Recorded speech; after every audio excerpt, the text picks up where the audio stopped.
vous regardez Réseau Car et dans cette vidéo, on s'intéresse à la Cliqui, à la Yo-Yo, à la Clio, la citadine préférée des Français. Toujours dans le top 5 des ventes de voitures neuves en France, c'est la classique de sa catégorie. La Renault Clio, c'est la voiture de jeunes par excellence. C'est la toute première voiture vers laquelle on va s'orienter pour vivre ses toutes premières aventures routières. Partir faire les premiers bisous, les premières rencontres, les premières fois. Enfin, vous faites vraiment ce que vous voulez dans la Clio, mais restez avec nous, on va parler de la dernière version, la Clio 5. Et ceux qui veulent pas rester, eh bien restez parce qu'elle risque de vous surprendre. Côté design extérieur, la Clio est la classique de sa catégorie. Elle a à l'avant ce visage un peu élégant, sérieux. Regardez ici ce profil dynamique, ces lignes sensuelles, dirait Renault. Alors attendez, moi au niveau de la sensualité, je pense plutôt directement à j'aime tes yeux, j'aime ton odeur, tous tes gestes en douceur. Voilà, Axel Red, là on est d'accord, il y a de la sensualité. Bon, j'avoue, quand même un peu. Ces phares imposants lui donnent une certaine allure. Et cette partie un peu galbée va lui donner un petit côté bourgeois, BCBG, la classe à la française quoi. Au niveau du coffre, on est à 284 litres. Cependant, on regrette un peu l'ouverture étriquée. À l'intérieur, on retrouve le côté classique et bourgeois. Le sentiment qui prédomine finalement, c'est la qualité. La présentation est soignée, convenue, mais avec une petite touche de modernité. Par exemple, cet habillage noir et blanc lui donne un petit côté haute couture, quoi. Moi j'adore, très classe. On dirait qu'elle est prête pour aller à la Fashion Week. En tout cas, moi je suis prête.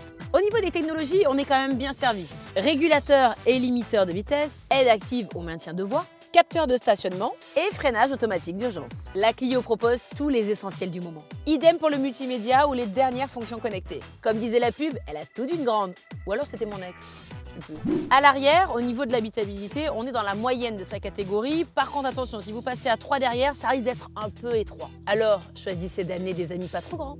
En ce qui concerne les motorisations, il y en a pour tout le monde. De l'essence 65 chevaux, le moteur de base à éviter, ou 90 chevaux. Du GPL 200 chevaux, diesel de 100 ou 115 chevaux. Et enfin, une version essence hybride de 140 chevaux, vivement recommandée pour ceux qui roulent souvent dans les embouteillages et en ville. Au volant de la Clio, on conduit sans y penser. Bon, il faut penser un peu quand même. On profite d'un bon amortissement, d'une bonne tenue de route et d'une bonne insonorisation. C'est ça le point fort de Clio, elle fait tout bien. C'est un compromis dans lequel rien ne domine, mais rien ne fait défaut. Alors oui, vous trouverez plus sportive ou plus confort sur le marché, mais ici ce qui est intéressant, c'est l'équilibre entre les deux. En résumé, du côté des points faibles de la Clio, on retiendra une conduite un peu neutre, un système multimédia peu intuitif et des moteurs de base un peu justes. Pour les points forts de la dernière version de la Clio, on retiendra le design élégant et classique, la qualité de l'habitacle ou encore le confort et le moteur hybride disponible. En conclusion, on peut dire que la Clio ne nous déçoit pas, avec son style élégant, ses dimensions compactes pour la ville et son confort pour les longs trajets où vous allez pouvoir accueillir facilement 4 à 5 personnes pour des longs voyages.